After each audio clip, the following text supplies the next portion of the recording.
Bienvenue dans cette nouvelle édition du Morning News sur Africa 24 à la une de l'actualité. Au Libéria, la gouvernance du président George Weah est vivement critiquée par les populations. Une manifestation contre ces 2 années à la tête du pays est prévue ce 6 janvier 2020 après un report d'1 semaine. Un bilan pour l'année 2019 au Rwanda très prometteur. Les autorités ont relevé de nombreux défis, notamment sur la question de la parité. Le gouvernement se veut optimiste et ouvert à l'élection d'une femme à la tête du pays. Et enfin, en Côte d'Ivoire, construction d'une centrale de biomasse pour répondre à la demande croissante en électricité. Le gouvernement voit les 26 millions de déchets agricoles annuels comme une opportunité pour répondre aux besoins des citoyens. Mais tout d'abord, dans l'actualité, 27 membres des services de renseignement soudanais ont été condamnés à la peine capitale pour le meurtre d'un manifestant.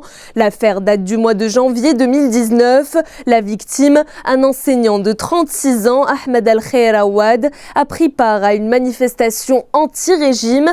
Il a été arrêté par les services de renseignement avec comme motif d'être un des organisateurs de cette marche. Les membres de ces services ont été reconnu coupable de l'avoir torturé à mort. Cette condamnation est importante car c'est la première qui porte sur le décès d'un manifestant. Pour les militants des droits de l'homme, c'est donc un premier pas vers la justice.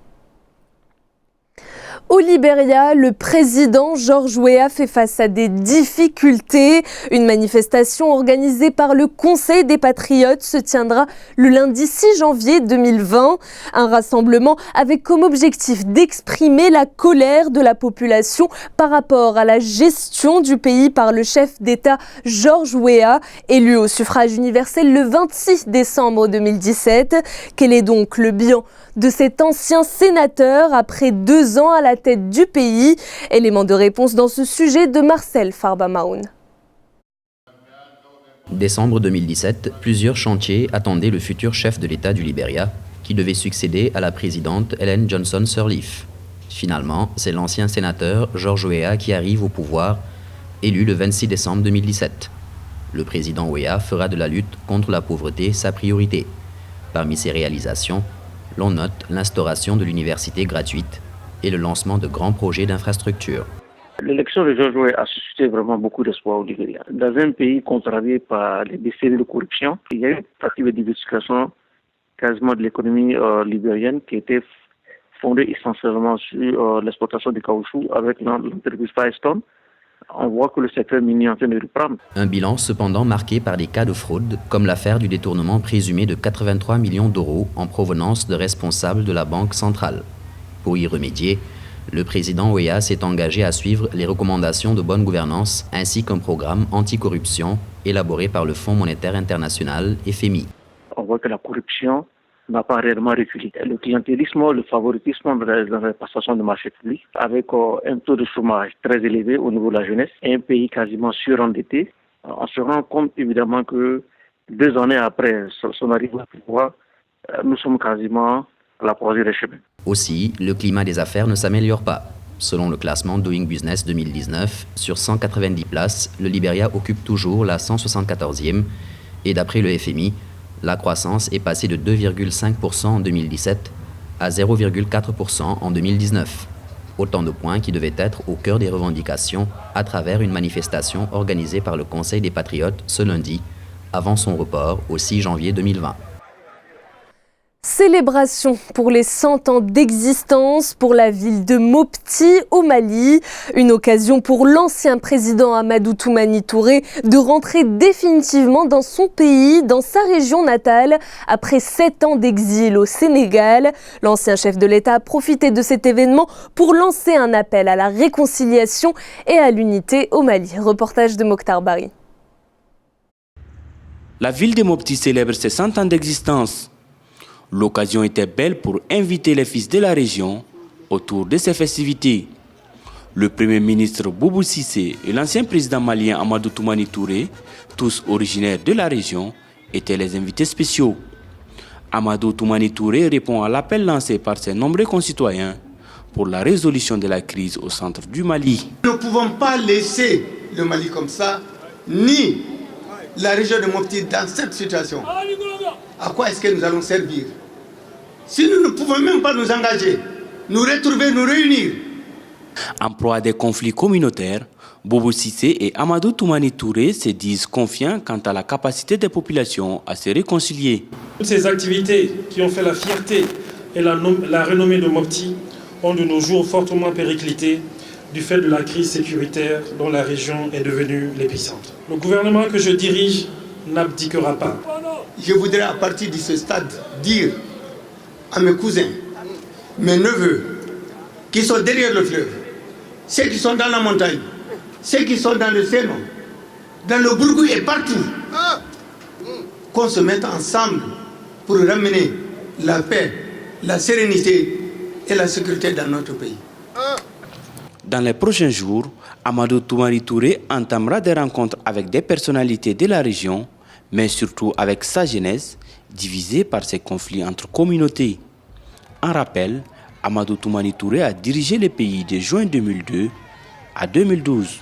Victime d'un coup d'État en mars 2012, il avait quitté le pays pour un long exil au Sénégal.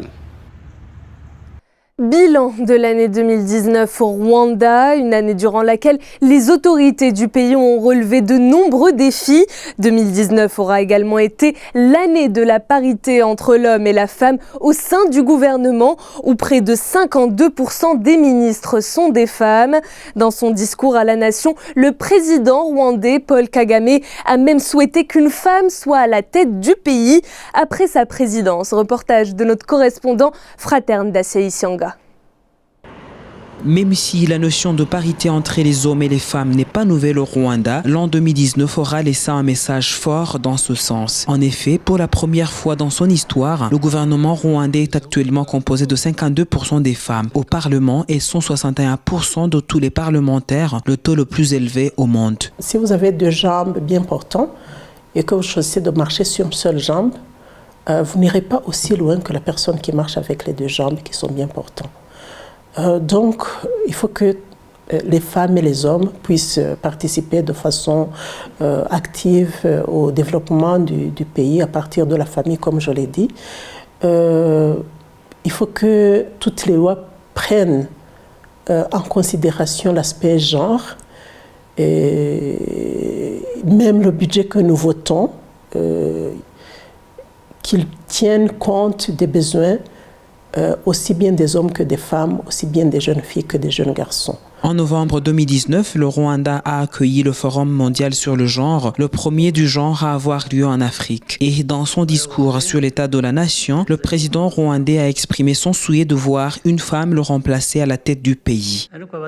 Même si vous, les femmes, avez fait un grand pas en termes de développement, vous pouvez faire plus, et ce dans tous les secteurs, les affaires, le leadership, la justice et ainsi de suite. J'aimerais même que ce poste que le peuple m'a confié soit repris par une femme. En 2005, un système de quotas a été instauré au Rwanda pour permettre à plus de femmes d'accéder à des postes de responsabilité. 30% des emplois de la fonction publique leur sont réservés. Rappelons que les femmes constituent 52% de la population rwandaise.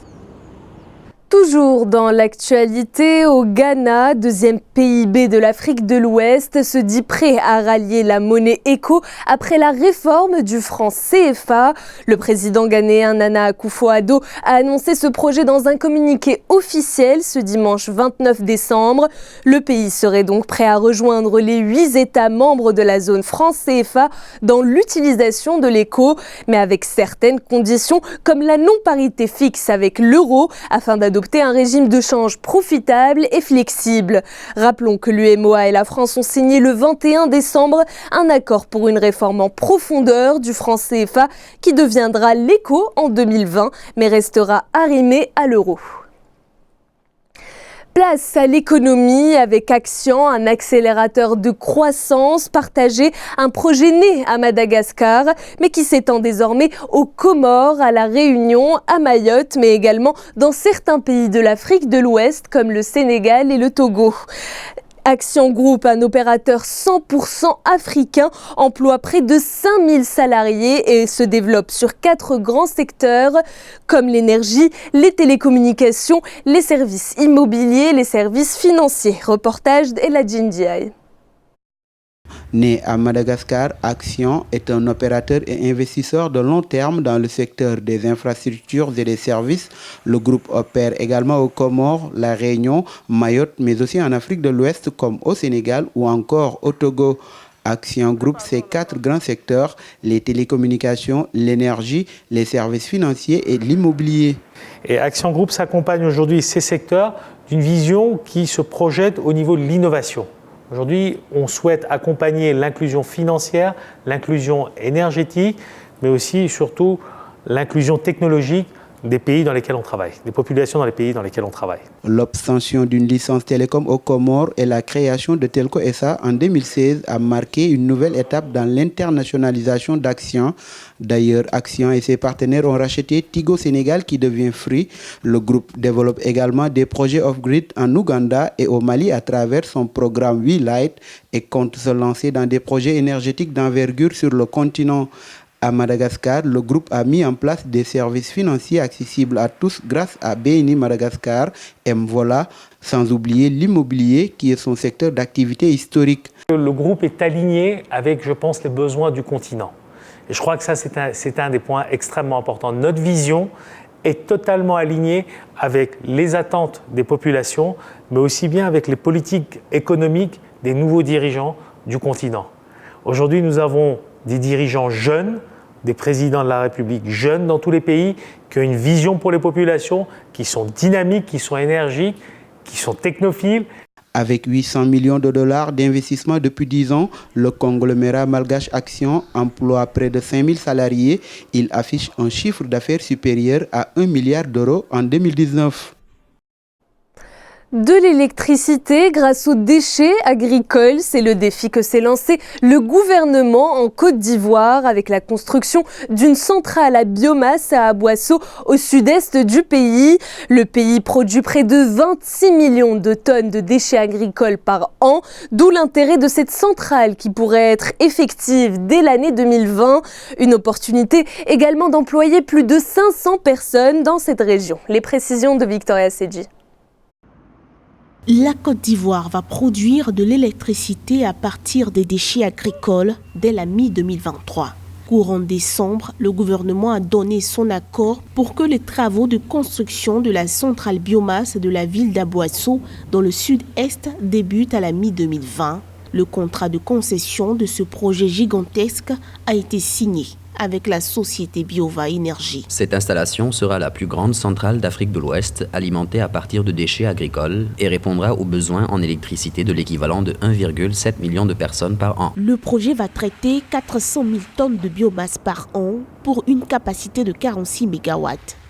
Premier producteur mondial de cacao, la Côte d'Ivoire génère par an près de 26 millions de tonnes de déchets de la fève, qui finissent pour la plupart dans les flammes. Le projet de biomasse en Côte d'Ivoire est très intéressant dans la mesure où ces déchets-là seront achetés par les promoteurs du projet. Après combustion de ces déchets agricoles, nous obtenons une cendre qui constitue de l'engrais. Et cette cendre-là sera redistribuée donc aux producteurs et ça va permettre de fertiliser les exploitations agricoles, permettant d'améliorer la productivité. D'après les autorités, près de 12 000 planteurs devraient voir leur revenu annuel augmenter jusqu'à 20% grâce à cette centrale. L'énergie produite sera intégrée au réseau électrique national. C'était le journal de la rédaction. Merci de votre fidélité. Dans un instant, une nouvelle édition de l'information sur Africa 24.